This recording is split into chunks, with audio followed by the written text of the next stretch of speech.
tostones con camarones. Anyone eaten tostones before? Ah, excellent. I thought so. From Puerto Rico. Yes. Wonderful. So tostones are made from plantains. It is they're consumed all over the Caribbean in different kinds of ways. They can be used as a little side dish. They can be used as a vessel to scoop something up or to put something on top and eat it. And in fact, I forgot to bring them up. My wife, when she went over to the mainland yesterday, she brought back a bag of tostones, like chips that you could just open up, sit there and eat. Or if you're making a guacamole, pour them into a bowl and away you go. So, got a fair bit to get done. I'm going to get started. I am looking for someone to come up and give me a hand. Who would like to volunteer?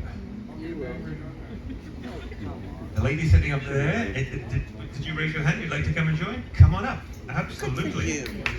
Thank you. Yes, you certainly may. Go on back here and you can go wash your hands right there. Wonderful. It's always good to have a couple of guinea pigs, right?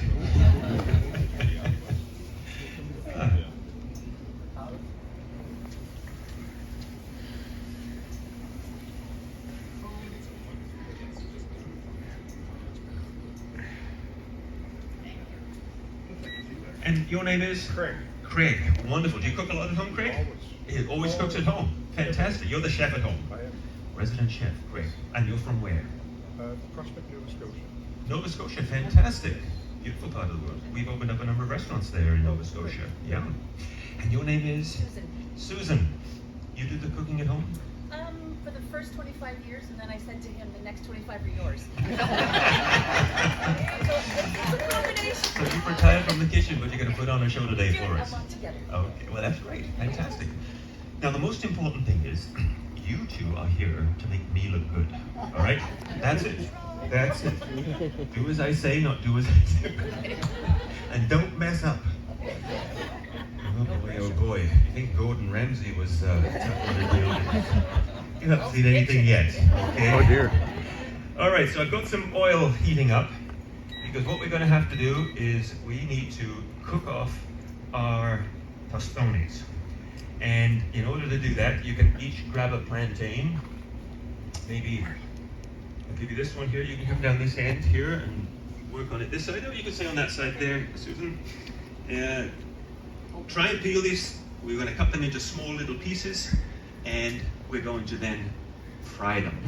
How much oil do you have? I have about 1.5 inches there, so it's shallow frying that we'll be doing. This one is just a vegetable oil. Yes. Do you have a favorite cooking oil? It depends on what you're doing. And the easiest way to peel these things is to actually score them. I should have told you that. So all you do is you take your knife, run it down the sides like that, and away you go. Let me give you that one. Oh, I don't trust you that much. Oh dear. I'm going to show you how we're going to cut those into little pieces just like this. About that kind of thickness. So that's what? A little over 1/4 inch. Not too much.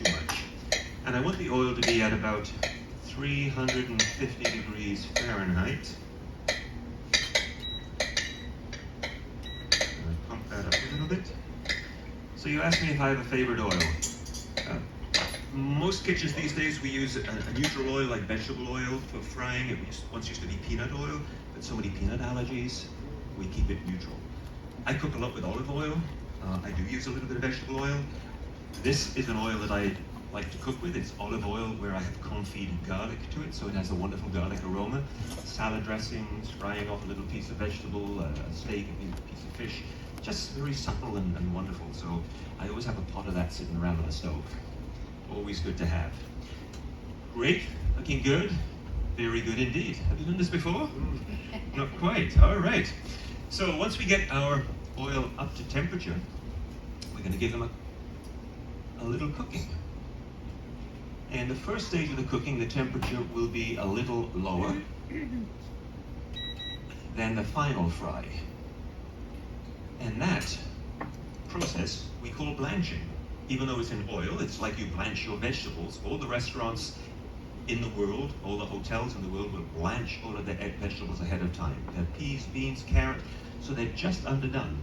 When that order comes in and a steak is being picked up, or a chicken or a piece of fish, and the chef is calling out for his haricot vert or his chou-fleur polonaise or his carrot vichy, they drop into a pot of boiling hot water, into the pan, a little bit of butter, salt, pepper, a touch of the cooking water. It simmers, reduces, finishes off cooking. That wonderful glaze to the vegetables. They check the seasoning, then they put it on the plate. The steak goes on, and out it goes. Service, exactly. You got it. You got it. And that's how it works. It just speeds the process up. But by blanching it in boiling salted water, you also retain a good amount of the nutrients, keeps the green vegetables green, and it just speeds up it. Because if you had to cook every order to order, you'd never get it done. Never get it done. So we're going to drop these into the oil right here. I'm going to turn that down even more. So you want to drop a couple in there, but be very, very careful. Yep, one. Come on up. Drop a couple in as well. That's good. That's plenty. Look, I'm sorry, I forgot your name. Craig. I'm sorry, Craig. I'm terrible with names. That's me. It's a plague. Beautiful. Great. So what we're doing now is blanching. This will soften them. It will allow them to turn a light golden brown color. What we want to do is not overcook them at this stage because we don't want them to dry out. So all we really do is just light blanching. If you want to wipe your hands, you can go right ahead there. Same with you too. You got one? Okay. So out these come.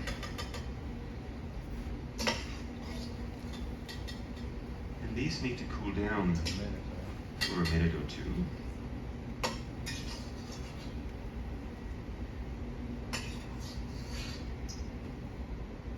I like to just let them drain out a touch with a paper towel and just let them cool down for a moment or two. Now, while that is cooling, the next step we're going to do is try and work on some camarones, the shrimp. I'm going to keep that up. You know what, I'm going to leave this for now because it'll happen fast. You got the shrimp. Thank you. We put the shrimp in the fridge, safekeeping, and forgot to pull them out. So the next step with the tostones, in order to make them flat and round, you're going to have to crush them. So let me show you how we crush things that sound rude but are not. I'm going to crush my tostones. And you're going to crush my tostones. We're going to crush the tostones, okay? Getting into trouble here. So we take a flat bottom glass, bowl, dish, whatever, and you just smash it like that. And that is all that happens. Smash it, you just slide that off, and you do the next one. It sticks to the bottom of the thing, you just slide that off. There you go. And you can squash them as much as you like or as little as you like. Every home, every part of the Caribbean has a different approach to it in terms of how they do. I love it when it's super thin on the edges. That is wonderful, super crispy when we fry it a second time. The center part is a little thicker because it's got the top and the bottom, and there's a little bit of moisture, and it's a little on the sweet side. That's why I love these. So why don't you grab a couple of the tostones? You've got a board over there, you can smash them on in a dish, and you've got one here. And at the same time, you can drop a few more into the fryer, and we'll repeat the process. There we go. And Greg, you're going to make sure that these don't overcook here. Or Susan, both of you. Remember, you're here to make me look good. You mess up and you're out. And I mean it. All right, shrimps. Let's get these bad boys going. Gorgeous little shrimps here. I've removed the shell off most of them, only the one that's got the shell on, just to show you. They've been deveined, which basically means you're removing the digestive tract. And I have just split them so they'll butterfly open just a touch. And I find that way it cooks them quick and even because that's the thickest part of the shrimp. So now everything will cook hopefully as evenly as it possibly can. I'm using this lightly garlic flavored olive oil, a little butter. Where are the shrimps from? These shrimps are from, I believe they are off the coast of some of the Caribbean area, but more towards Floridian waters, yes. Shrimps come from all over the world in many different locations. Warm waters, cold waters, different sizes, different colors. Out in BC, the spot prawn season is so desirable. They are absolutely beautiful, and you never really should cook spot prawns. You'd eat them raw, you'd ceviche type thing. They are just spectacular, but very expensive. And to cook the shrimp, I'm going to be using a little sumac. This is not so much a Caribbean piece of business, but it is a Canadian or North American. Sumac is a shrub, and come early fall, mid-fall, you see that beautiful red pointed flower pod that had flowers on it. It's full of seeds, and the birds like to peck on it. And indigenous people love to cook with it and paint. And it has a wonderful lemony hint to it. So it works really nicely with the shrimp. Those are looking amazing, my goodness. We could get you guys down to the kitchen to help me. My gosh, I should have brought some application forms. I could be hiring these two. You're out of retirement right now. Just letting you know that. Okay, a little seasoning of the shrimp with the salt, with the sumac. Salt to me is such an important part of cooking for obvious reasons. It brings out flavor, but the quality of the salt, and this one is Malden salt, it is such a great salt. Why do you love it, Greg? Tell us. It's a finishing salt, Primarily, yep. and it's done in small batches Yep. in England, and it's amazing to cook with. It's crystal. Yep. It breaks in your hands, and if your hands are wet, you can still use it as a salt. Absolutely. Those large flakes tend to be sort of punctuation points when you taste. It's like, that was a good hit of salt, but it's not overly salty. Heavily processed salt, iodinized salt, just that's so cloying and drying and not good for most cooking, in my opinion. And I they think, have oops, baking agents in them too. that's right. Is the sumac Need to get hard to this- find, the spice? The sumac, is it hard to get? I beg your pardon? The sumac is easy. No, it's not difficult to get. You can get it at most good grocery stores. You can even try foraging for it yourself. It's not that difficult, as long as you're prepared to filter through it and phase through it. You can certainly do it, but it is readily available way more than it ever used to be. Oh. We won't be abandoning ship anytime soon, I hope. So cooking shrimp, just gently, butter, garlic, the sumac, nothing crazy magical about it. It is about gentle heat as opposed to fast and fierce, in my opinion. You grill shrimp, you could do this with. How important is it to devein the shrimp? I beg your pardon? How important is it to devein the shrimp? Deveining. I think it's important because sometimes it can be a little gritty, and it's just one of those black veins that it doesn't look eye appealing. So it's a standard practice, best practice. Just remove it, and it's not difficult at all. Yeah. You just insert the knife, go down the back, and you can just pull it right out. Done in a nanosecond. Really very, very easy. Did you put parsley in there? I just put a little bit of coriander. Yes. You could put anything you want, really. You could do this with a jerk spice. You could marinate these up. You could do it with a little bit of Asian influence. It really, either way. That's great. You let those last few out, and then we're going to turn up the heat, and we're going to cook the final cook on the tostones. Wonderful. Looks like he's done this before. Love it. Chef, could you get me one large plate? Thank you. Let's crank the heat up a touch. Now, between the two of you, keep an eye on this, and we're going to get this up to 350, 370, if you don't mind. That's a 375-ish. Okay. Thank you, sir. Yes, chef. He's learning already. He's learning. He could stand a chance. Now, to go with the tostones, I have made up a little bit of a salsa, a favorite thing of mine. This one I put a little pineapple, tomato, avocado, a little garlic oil, mandatory lime juice, because you've got to have lime juice with these kinds of things. It's absolutely fabulous. And then the other two seasonings I like to use is a little cumin powder, and smoked paprika. It really does bring out that wonderful smoky barbecue-y aroma. It's just fabulous. Thank you, sir. Where are we sitting at? 322 and climbing. Excellent. Now kick it up another notch there. That should do it. Okay. There we go. We have induction cooking at home in our condo. Up at our country home, it's gas. I have become to like induction quite a lot. We have a couple of restaurants that had induction. Canoe up on the 54th floor of the TD Tower is, thank you, is all induction, has been from day one. Auberge de Pognier is full induction. And I do like it. It's fast, efficient, clean. So now, drop these in like 3 or 4 at a time. You got it. And then just let them crisp up. You got it, that's it.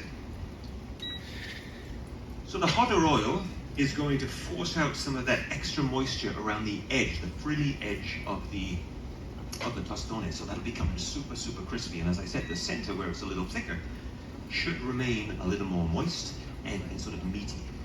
And you'll pick up that sweetness when you dry them. And you can roll them over, that's right, you got it.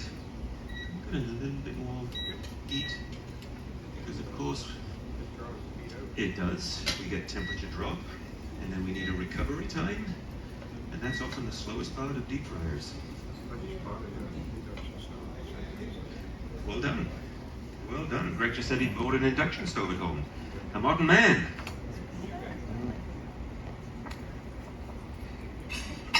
The other thing I'm going to do with this little dish, we're going to do a little salad using the jicama. So I've already sliced some up. I'm just finally julienning them. Fantastic. Yes, that's good. You drop them back on the paper, and then sprinkle them with a little salt, if you would, Susan, on both sides. And we do that as soon as they come out, because there's a little bit of oil of coating them, which will help the salt stick to it. As soon as they dry, the salt does fall off, so you can be a little generous with it. You got it. Wonderful. So a little jicama, a little beet, sorry, not beet, radish, cut in exactly the same kind of way. And what else we got to go in here? That's right, a little apple. Crisp green apple of any kind. Lovely little sticks of it. Nothing fussy, nothing fancy. There you go. Maybe a little bit of picked coriander. Now in the Caribbean they use coriander quite a bit. In Puerto Rico they have a type of coriander called culantro. And in parts of Jamaica, Trinidad, they have a coriander type of flavored herb that has much more of a stem and a leaf to it, and that is called, anyone know? Shadow Benny. And it has a very, very similar flavor to coriander. For me, the dressing is just a little bit of that garlic oil. Not too much. A hint of cumin.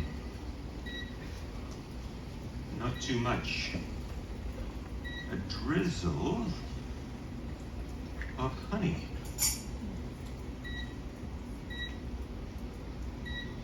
Not too much. and a squeeze of lime. Not too much indeed. That's not too much to ask. A little pepper, a hint of salt, if I may come and take a pinch. Those are looking mighty fine tostones there. Chef, we've got the crew. We've got the crew. A little toss. Super easy. Entering it away from you. You got it, that's right. So if it does splash, it doesn't splash on you. Great, we'll make that the last little look. And we'll turn that off when you're ready, and we're done. So to plate these little boys up, let me show you what we're gonna do. I would like you, Susan, to take a little bit of this salsa and put on top of, let's just do 3 or 4 tostones. You can decide which ones you'd like to use. Okay? Yes, chef. Thank you. Oh, I like it, I like it. Wonderful. Great stuff. Heat's off. Heats off, off, good, oops. There we go. The last one's a little on the darker side, but that's okay. Fantastic. Now, a little taste test here.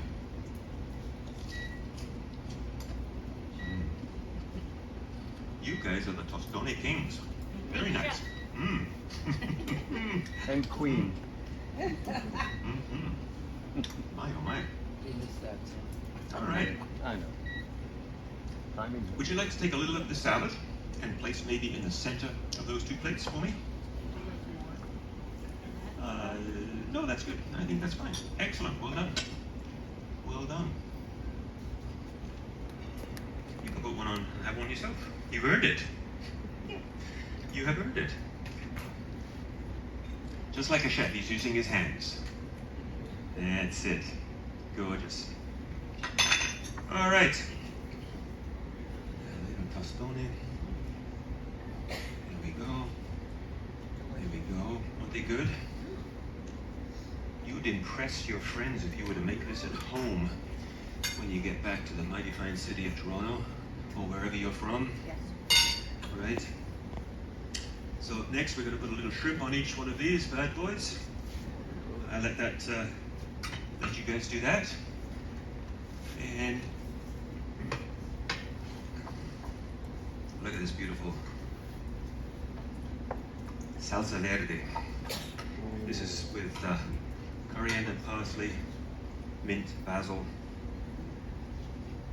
And what we'll do is we'll just do you got it. Look at that, the artistry, the artistry. My goodness. Woo-hoo! I love it. Putting on a show. There we go. I hate when that happens. That's a badge of honor. There we go. You know, we're short-staffed in the restaurants. Look at that. Well, since we've got a couple of shrimp left over, why don't you put a little bit more on the tostone and you can get to try one with a shrimp on it. But not if you have a shrimp allergy. Hopefully not.